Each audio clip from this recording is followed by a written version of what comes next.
नमस्कार, बाखबर में आपका स्वागत है। मैं हूं राघवेंद्र सिंह। भारतीय जनता पार्टी मध्य प्रदेश में असंतोष की आग कब बुझेगी? ये हो सकता है कि किसी को फिल्मी शीर्षक की तरह दिखे, किसी फिल्म के की आग कब बुझेगी, लेकिन हमारा कहना यह है कि मध्य प्रदेश में 26 विधानसभाओं के उपचुनाव होने बाकी है। आज एक तरह से चुनाव आयोग ने संकेत दे दिया कि सितंबर में चुनाव हो जाएंगे, लेकिन अब सिर्फ 1.5 महीना है भाजपा के पास, और जो 24-25 कांग्रेस से विधायक आए हैं उन विधायकों को टिकट बीजेपी देगी, ये सिद्धांत तय हो गया है। अब उन क्षेत्रों में भाजपा के जो नंबर 2 लीडर थे, जो हारे हुए विधायक के जो हारे हुए प्रत्याशी थे, उनका क्या होगा? 24 तो ये असंतुष्ट हो गए। इसके बाद हम बात करें कि भाजपा में मंत्रिमंडल विस्तार को लेकर भी असंतुष्ट हुआ, क्योंकि चंबल ग्वालियर का सबसे ज्यादा इसमें प्रतिनिधित्व है। बाकी हम बात करें, कई बार बात कर चुके हैं कि महाकौशल विंध्य छूटा हुआ है काफी, इसको लेकर भी संतोष है। तो विधायकों को टिकटों को लेकर संतोष, मंत्रिमंडल विस्तार को लेकर संतोष, और उसके बाद विभाग के वितरण में जरूर शिवराज सिंह चौहान ने थोड़ी सी चतुराई दिखाई है और उसमें हर किसी को एक एक लॉलीपॉप, टॉफी, बिस्किट दे दिया है। हर एक के पास एक अच्छा महकमा है और उसके साथ एक थोड़ा सा हल्का विभाग है। तो कह सकते हैं कि विभाग वितरण बहुत देर से हुआ, लेकिन थोड़ा ठीक ठाक हो गया। लेकिन अब ये जो असंतोष की आग है मध्य प्रदेश भाजपा की, अगर हम विष्णु वी डी शर्मा की टीम की बात करें, उसके गठन के बाद ये संतोष और भड़केगा। हमारा आज का विषय इसी बात पर केंद्रित है कि आखिर ये आग कब बुझेगी, क्योंकि भाजपा चुनाव में उतरेगी और असंतोष अगर साथ में होगा तो फिर सफलता में उसे बहुत कठिनाई होगी और भारी संघर्ष करना पड़ेगा। इस महत्वपूर्ण मुद्दे पर हमारे साथ टेलीफोन लाइन पर बात करने के लिए मौजूद है मध्य प्रदेश के वरिष्ठ पत्रकारों में शामिल चैतन्य भट्ट जी, देवदत्त दुबे जी और गौरव चतुर्वेदी जी। आप तीनों का बहुत बहुत स्वागत है। देवदत्त जी, असंतोष का मामला काफी है। आपको लगता है कि बीजेपी डैमेज कंट्रोल कर लेगी, क्योंकि उसके पास इस काम के भी लोग हुनरमंद हैं, लेकिन हमने देखा था पिछले आम चुनाव में वो हुनरमंदों की जोड़ी सफल नहीं हो पाई थी, इसलिए बीजेपी सत्ता में आते आते रह गई थी। आपको लगता है कि जो 24 विधानसभा के उपचुनाव होने हैं, अब 25 संख्या हो जाएगी, उसमें असंतोष को वो कैसे शांत करेंगे? क्या निगम मंडलों में नियुक्तियां करेंगे? भाजपा संगठन में उनको तरजीह देंगे? आपकी राय? जी राघवेंद्र जी, असंतोष सत्ता और संगठन दोनों तरफ है जी। और आप देखिए 26 सीटों पे उपचुनाव होना, चुनाव आयोग ने सितंबर के लास्ट तक आज चुनाव कराने के संकेत भी दे दिए हैं। लेकिन पहली बार आपने देखा होगा कि भाजपा में इस तरीके से सार्वजनिक बयानबाजी हो रही, ट्वीट हो रही, और वो सिलसिला थम नहीं रहा है। खासकर जिन सीटों पे उपचुनाव होना है वहाँ जिन लोगों के टिकट अब भविष्य में कट रहे हैं और उनको अपना राजनीतिक भविष्य अंधकार में दिख रहा है, वो लोग किसी तरह के समझौते के मूड में नहीं है। मंत्रिमंडल में आपने देखा होगा 2 महीने विस्तार करने में लगे, फिर 12 दिन विभागों के वितरण में लगे। ऐसा बीजेपी में पहली बार हुआ है। अभी प्रभार जिले को लेकर भी वो चल रहा है कि अभी तक घोषित नहीं हो पाया कि किस मंत्री को कौन प्रभार दिया जाएगा। और संगठन में एडजस्ट करने के, तो संगठन में युवा पीढ़ी को आगे लाने का है। अब विधायकों को संगठन में करें कि सत्ता में करें? अभी 2 विधायकों को जो कांग्रेस से बीजेपी में आए उनको 2 निगम मंडल में दे दिया गया। अभी जो मंत्रिमंडल बनने से वंचित रह गए उनको भी निगम मंडल चाहिए। तो कुल मिला के एक अनार 100 बीमार की स्थिति है। और जो पहले पार्टी विद द डिफरेंस कहा जाता था, आज पार्टी विद डिफेंस है।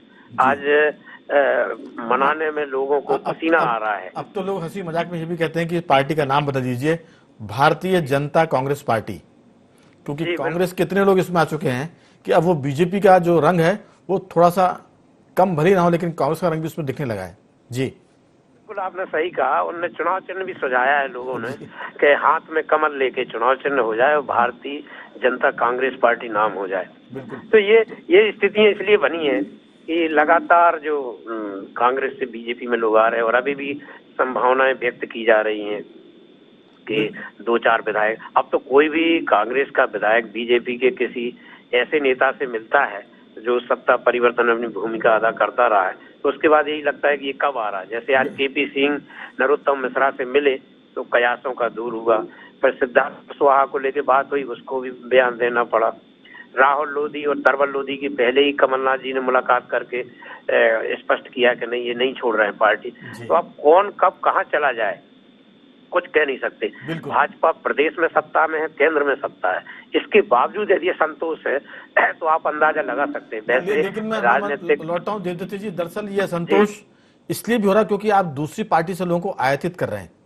जब उनको आप आयातित करेंगे तो फिर जो आपका स्थानीय कार्यकर्ता है वो दुखी होगा। अभी तो सरकार को कोई संकट नहीं है, अभी जितनी भी सीटें हैं उसमें बीजेपी बहुमत में है। इसके बाद वो क्यों आया राम गया राम की तरफ जारी में लौटूंगा, दूसरे दौर की बातचीत में आपसे पूछेंगे। गौरव चतुर्वेदी जी, कांग्रेस के लोग जिस तरह से भाजपा में जा रहे हैं, हमने कहा कि लोगों ने कहा कि हंसी मजाक में सोशल मीडिया में कि इसका नाम बदल दिया जाए, पंजे में हाथ पर कमल का फूल हो और भारतीय जनता कांग्रेस पार्टी नाम कर दिया जाए। ये बात तो हंसी मजाक में है, लेकिन इसके गंभीर मायने इसलिए भी है क्योंकि बीजेपी के जो विधायक का चुनाव हार गए थे लीडर, वहां से कांग्रेस के लोग लड़ेंगे। इसके बाद वो जो कांग्रेस से आ रहे हैं उनको बीजेपी निगम मंडल में ओहदा दे रही है, उनको कैबिनेट मंत्री का दर्जा दे रही है। ऐसे में जो भाजपा के लोग हैं, इस कैडर बेस्ड पार्टी की सारी धज्जियां उड़ रही हैं। आपकी राय?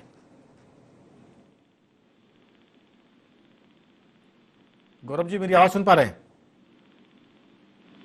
गौरव जी संपर्क कट गया है लगता है। भट्ट साहब, आप टेलीफोन लाइन पर हैं?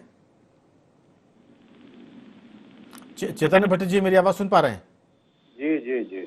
दरअसल मेरा भी आपसे वही सवाल है जो मैं गौरव जी से पूछा था कि भाजपा के लोग इसलिए साइडलाइन हो रहे हैं क्योंकि कांग्रेस से आयातित लोग बीजेपी की मुख्य धारा में आकर फ्रंट लाइन रन कर रहे हैं और उनको सत्ता की चाशनी भी मिल रही है।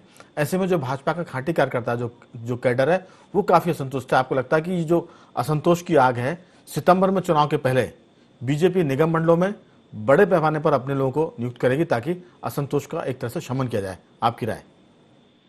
नहीं, देखिए राघवेंद्र जी, अगर आप अपने सगे बच्चे को किनारे करते हैं और गोद लिए बच्चे को ज्यादा लाल प्यार देते हैं, उसको ज्यादा महत्व देते हैं, तो ये तो बड़ी स्वाभाविक सी बात है कि वो जो आपका अपना खुद का बच्चा है वो नाराज होगा। तो वो स्थिति बीजेपी की है। बीजेपी में इतने लोग कांग्रेस के आ गए हैं और उनको जिस तरह से चाशनी दी जा रही है, आप देखिए कि 2 लोग आए और उनको तत्काल में निगम मंडल का अध्यक्ष बना दी गया। तीसरी अभी सुमित्रा देवी भी कांग्रेस में आई है, बीजेपी में आई है, लेकिन आलोचनाओं के कारण उनको अभी कोई पद दिया नहीं गया। लेकिन मुझे लगता है कि 2-4 दिन में उनको भी किसी न किसी पद से नवाजा जाएगा। तो ये बीजेपी के लोगों को ही लग रहा है कि जो हमारा अपना अधिकार है, जो हम बरसों से दरी फट्टा उठा रहे हैं, बरसों से पार्टी के लिए झंडे और बैनर लेके चल रहे हैं, हमारे सारे अधिकार छीन के किसी दूसरे को दिए जा रहे हैं, उन लोगों को दिए जा रहे हैं जो हमें पानी पी कर पोसते थे आज से कुछ समय तक पहले थे। आज उनको हमें गले लगाना पड़ रहा है, उनकी जय जयकार करना पड़ रहा है। भट्ट साहब, ये तब है जब बीजेपी की सरकार को कोई संकट नहीं है। आखिर ये आने की जरूरत क्या है? मैं जरूर पूछूंगा आपसे कि इसके पीछे क्या रहस्य है, क्योंकि अजय विष्णु ही बता चुके हैं कि पार्टी को अब कई चीजें बदलनी पड़ेगी, जो हमको सिखाया गया वो पाठ उल्टा पढ़ना पड़ेगा। जयवान सिंह पवैया कह चुके कि अपना प्यार हम कब तक दूसरे पर लुटाएं।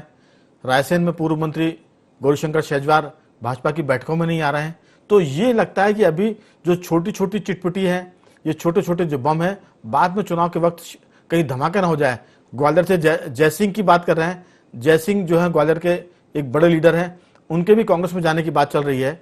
तो ये जो सारा मामला है कहीं ना कहीं बताता है कि बीजेपी बेवजह एक तरह से आपदाओं को आमंत्रित कर रही है, कांग्रेस के उन लोगों को ले रही है जिनके नहीं लेने से कांग्रेस की भाजपा की सरकार संकट में नहीं आने वाली। आपको क्या लगता है, कोई आगे की रणनीति है या बेवजह लोगों को लिया जा रहा है? नहीं, ये तो कांग्रेस को कमजोर करने की बात है ना। ये तो उनको तो कांग्रेस को कमजोर करना, वो तो कांग्रेस मुक्त भारत की पहले ही बात कर चुके हैं। तो वो चाहते हैं कि कांग्रेस का अस्तित्व ही खत्म हो जाए। अब देखिए कि अभी 90 लोग बचे हैं उनके पास, और इसके बाद जो विधायक दल की बैठक कल हुई तो 65 विधायक उपस्थित थे। 25 विधायकों की अनुपस्थिति है, वो किस कारण से नहीं आए थे एक अलग मुद्दा है। लेकिन बीजेपी तो ये चाहती है कि कांग्रेस को बिल्कुल नेस्तनाबूद कर दिया जाए, और ये लेकिन लोकतंत्र के लिए ठीक बात नहीं है, क्योंकि लोकतंत्र में विपक्ष भी सशक्त विपक्ष भी होना चाहिए। लेकिन बीजेपी की जिस तरह से जो ऊपर के लीडरों की जो सोच है वो यही है कि हमें कांग्रेस को खत्म कर देना। बिल्कुल, मैं इस सोच पर आपसे विस्तार से अगली बातचीत में करूंगा कि आखिर ये सोच लोकतंत्र में किसी भी सियासी दल को खत्म करना या कमजोर करना हो सकता है, लेकिन जब आप सत्ता में है तब क्यों किसी को कमजोर करना? फिर आप अपनी जो नीति है उससे जनता में लोकप्रिय हुई है, जनता का कल्याण करिए। मैं लौटता हूँ, गौरव जी भी हमारे साथ जुड़ गए। गौरव चतुर्वेदी जी, आपका बहुत बहुत स्वागत है। जी नमस्कार। बीजेपी दरअसल असंतोष की आग में जल रही है, उसकी वजह यह कि जो उसका कैडर है वो अपने आप को बड़ा अलग थलग, या कह सकते हैं कि जो कांग्रेस के लोग आ रहे हैं, और कांग्रेस के लोग आने के भाजपा में आने से बीजेपी अपने ही लोगों के लिए तंदूर बन गई है। जो उसका कैडर है वो उस तंदूर में भुन रहा है। आपको लगता है कि सितंबर में चुनाव होने के संकेत दिए, उपचुनाव होने के संकेत दिए चुनाव आयोग ने, क्या उसके पहले बीजेपी अपने प्रदेश भाजपा के संगठन में असंतुष्टों को जगह देगी? सरकार के भीतर निगम मंडलों में जल्दी नियुक्ति का दौर शुरू हो सकता है, क्योंकि असंतुष्टों को अगर आपने नहीं साधा तो फिर जो 26 उपचुनाव होने वाले हैं वहां बीजेपी की हालत उतनी अच्छी नहीं होगी जितनी अच्छी बीजेपी जोड़ तोड़ करके संभावनाएं जता रही है। आपकी राय? देखिए, भारतीय जनता पार्टी में जिस तरीके से इस बार मंत्रिमंडल का विस्तार किया गया और जिस तरीके से मंत्रियों को लिया गया है, उसमें पूरा क्षेत्रीय, जातिगत और सीनियरिटी जूनियरिटी का ख्याल नहीं किया गया। सिंधिया जी अगर भारतीय जनता पार्टी में अपने विधायकों के साथ आ रहे थे तो स्वाभाविक बात है कि कोई फार्मूला पहले तय हो चुका होगा, उसके बाद ही वो आने की बात रही होगी। लेकिन जिस तरीके से कांग्रेस से भाजपा में आए हुए पूर्व विधायकों को मंत्री बनाया गया, उसका सीधा सीधा जो गणित समझ में आ रहा है वो गणित सिर्फ चुनावी गणित है कि किसी भी तरीके से हमें इन चुनावों में फतह हासिल करना है, ज्यादा से ज्यादा सीटें प्राप्त करना है। इसको लेकर के जो मंत्रिमंडल विस्तार किया गया इस धारणा के साथ, उस धारणा ने पूरी पार्टी के अंदर एक बड़ा असंतोष खड़ा कर दिया। जो बड़े कद्दावर नेता हुआ करते थे, जो योग्य नेता हुआ करते थे, वो सारे के सारे अयोग्य हो गए। इसी के साथ ही जो जातिगत गणित साधना था, वो जातिगत भी गणित भी बिगड़ गया। जैसे मैं आपको बताऊं कि गुना शिवपुरी की सीटों को अपने कब्जे में बनाए रखने के लिए ब्रजेंद्र सिंह यादव को मंत्री बनाया गया। यादव बाहुल्य सीटें हैं वहां पर, लेकिन इसी के साथ साथ वहां पर एक रघुवंशी वोट का फैक्टर एक बहुत बड़ा काम करता है। रघुवंशी को किसी भी प्रकार से वहां जगह नहीं दी गई। दूसरा, ऐसा नहीं कि रघुवंशी वहां पर थे नहीं, योग्य रघुवंशी का योग्य भी और सीनियर भी विधायक है, लेकिन वहां पर उन्हें नहीं साधा गया। बिल्कुल, ये भी बात है। राजनीति में क्षेत्र, जाति, धर्म, वर्ग की बात जरूर होती है, लेकिन बीजेपी में गौरव जी कई बार इन चीजों को तरजीह नहीं मिलती थी, वहां काबिलियत को मिलती थी, और पार्टी में जो सीनियरिटी होती थी, जो कैडर के आदमी होता था उसको आगे बढ़ाते थे। मैं 2-3 उदाहरण दूंगा। जातिगत समीकरणों को बीजेपी कई बार अनदेखा करती है। जैसे भोपाल की हम बात करें तो भोपाल में एक विधानसभा क्षेत्र जहां से उमाशंकर गुप्ता चुनाव जीतते रहे हैं, लेकिन वो चुनाव क्षेत्र कभी भी माने एक तरह से वणिक वोटरों का नहीं रहा है। हम अगर बात करेंगे भोपाल के और दूसरे क्षेत्रों की, वहां कई बार ऐसा होता है कि वो तमाम लोग नहीं होते हैं जो जाति और उससे संबंध रखते हैं। लेकिन आपने ठीक कहा कि अब बीजेपी की असल में राजनीति की दिशा बदल रही है, उसको सब चीज़ों को साधना होगा। अगर वो उस तरफ ध्यान नहीं देगी तो दिक्कत आएगी। लेकिन एक सवाल मेरा तीनों साथियों से रहेगा कि आखिर बीजेपी के सामने ऐसी कौन सी दिक्कत आन पड़ी है? 1.5 साल तो गुजर चुका है सरकार में, 3.5 वर्ष बचे हैं, बहुमत के लायक आपके पास अभी है, और 26 में से आप आराम से 10-15 सीटें, कितना भी कम हो, बीजेपी निकाल कर ले जाएगी, तो बहुमत तो उसका तब भी 120 से ऊपर निकल जाएगा। फिर बेवजह अपने कैडर की अनदेखी करना, उसको दबाना, उसको कुचलना, ये आखिर क्यों? मैं पूछूंगा भट्ट जी आपसे भी, और यही सवाल मेरा गौरव जी आपसे भी रहेगा। देवदत्त जी, आखिर बीजेपी अपने कैडर को क्यों ध्वस्त करना चाहती, क्या वजह है? इसके पीछे बीजेपी की रणनीति है जो 2 तरह से, एक जो भाजपा के जो असंतोष वरिष्ठ विधायकों में है, उनको ये दिखाना कि देखो हमारे पास और भी हैं, हमारे पास बहुमत है, आप कुछ करोगे तो हमारे पास ये भी है। एक अपने लोगों को ये भय दिखाना, और दूसरा जो उनका महत्वपूर्ण जो अभियान लगातार चल रहा है पिछले कुछ, भय तो दिखाने की बेचारे बीजेपी के जो कार्यकर्ता हैं वो तो पार्टी के अनुशासन से वैसे ही भयभीत रहते हैं, उनको किस बात का भय दिखाना? ये तो बीजेपी कुल्हाड़ी पर जाकर पैर मारने की स्थिति में है। आपने देखा होगा कि बीजेपी ने यही हालत उस समय की है जब उसके 165-143 विधायक थे, तब वो संजय पाठक, नारायण त्रिपाठी को लेके आए, और वही नारायण त्रिपाठी अभी 1.5 साल बीजेपी के लिए सिरदर्द बने रहे। बीजेपी ये जानते हुए भी, लेकिन जब उस समय उन्होंने लिए विधायक जब 145-165 थे, तो अभी तो ये है कि बॉर्डर पे है बहुमत, और कितनी जीतते कितनी हारते। लेकिन तब देवदत्त जी, उनको पता था कि जितने विधायक ज्यादा होते हैं उतनी सिरदर्दी बहुत होती है, क्योंकि हर विधायक को सत्ता में कहीं ना कहीं भागीदारी चाहिए। जितने कम विधायक उतनी डिमांड कम। तो जब विधायक खुद ही आपकी बॉर्डर लाइन पर हैं, तो आप क्यों तोड़ तोड़ कर लेके आ रहे हैं, क्यों उनको आमंत्रित कर रहे हैं ताकि चुनाव में जाना पड़े आपको? जी बिल्कुल। अभी तो एक वो साइड लाइन कांग्रेस पे कि जो कांग्रेस कह रही है लगातार कि हम वापसी करेंगे। कमलनाथ जी ने कल फिर कहा कि अगली बैठक विधायक दल की होगी, वो सरकार के लिए होगी। कमलनाथ जी का तो उसके भी मामला ज्यादा गंभीर नहीं बचा है, क्योंकि कमलनाथ जी ने कहा था कि सरकार नहीं गिरेगी। हमारे लोग हमारे संपर्क में, लेकिन सबने देखा कि सरकार गिर गई। अब वो जिस तरह की बातें कर रहे हैं उसको कांग्रेस के भीतर भी लोग एक तरह से गंभीरता से नहीं ले रहे, क्योंकि वो खुद ही प्रदेश कांग्रेस के अध्यक्ष हैं, खुद मुख्यमंत्री थे और अब नेता प्रतिपक्ष भी हुआ है। मैं लौटूंगा आपसे इस बारे में पूछूंगा। गौरव जी, ये जो मामला देवदत्त जी उठा रहे हैं कि बीजेपी चाहती है कि वो कांग्रेस को कमजोर करे, हमारी शुरुआत भी इसी से हुई थी, लेकिन क्या ये पासा उल्टा नहीं पड़ सकता है? आपकी संक्षेप में राय। स्वाभाविक तौर पर अगर हम देखें कि पहली बार पूरे मध्य प्रदेश की राजनीति में ये पहली बार हुआ कि जब इतनी बड़ी तादाद में कांग्रेस से विधायकों ने साथ छोड़कर भाजपा का दामन थामा था। और चूंकि ये सत्ता की छटपटाहट थी और सत्ता की छटपटाहट के चलते जो उन्होंने संतुलन साधने के लिए समझौते किए थे, उसके तहत एक तो ये कारण हो गया कि जो उनका मूल कैडर था, उस मूल कैडर का उन्होंने अनदेखा करना शुरू कर दिया।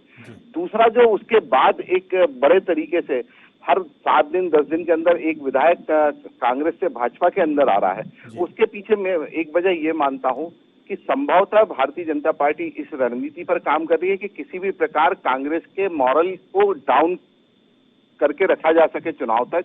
और एक तीसरी वजह जो मैं देख रहा हूं, उसकी तीसरी वजह यह है कि पार्टी के अंदर जो अन्य धड़े हैं, शिवराज सिंह चौहान के अलावा या अन्य नेताओं के अलावा, वो आपस में अपना अपना वर्चस्व साबित करने के लिए उन विधायकों को भी तोड़कर लाने का प्रयास कर रहे हैं। बिल्कुल, जो आने वाले समय में मूल कार्यकर्ता पर सबसे ज्यादा असर डालेगा। जी, दरअसल यही खास बात है कि बीजेपी इस लाइन पर कभी नहीं चली कि वो अपने अपने धड़े को मजबूत करे।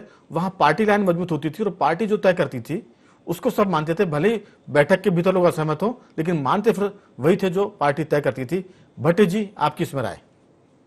नहीं, ये बिल्कुल सही कहा चतुर्वेदी जी ने कि ये बताना चाहती है अपने गुट को पावरफुल बना के। देखिए, कभी कोई ला रहा है किसी को, कभी कोई ला रहा है किसी को, कभी कोई ला रहा है, तो ये क्या अपने आप को पावरफुल बताने की कोशिश है पार्टी के भीतर के। देखिए, हम इतने लोगों को लेके आ गए। दूसरी बात वही जो मैंने आपको पहले कहा कि वो मॉरल डाउन इतना ज्यादा कांग्रेस का करना चाहती है और जनता को ये बताना चाहती है कि कांग्रेस को वोट देने से कोई फायदा नहीं, क्योंकि कांग्रेस के लोग ही कांग्रेस को छोड़ रहे हैं। तो वो ये वोटर को भी बताना चाहती है कि अब जो कुछ है सिर्फ बीजेपी है। तो ये जो स्थितियां हैं, कांग्रेस को इस बारे में सोचना चाहिए। उनको इस बात का अंदाजा होना चाहिए कि भीतर ही भीतर बीजेपी उनको कितना ज्यादा डैमेज कर रही है। कांग्रेस की स्थिति ये है भट्ट जी की, वहां तो रोम जल रहा है। भट्ट साहब, कांग्रेस की हालत तो ये है कि वहां एक एक करके विधायक टूट रहे हैं।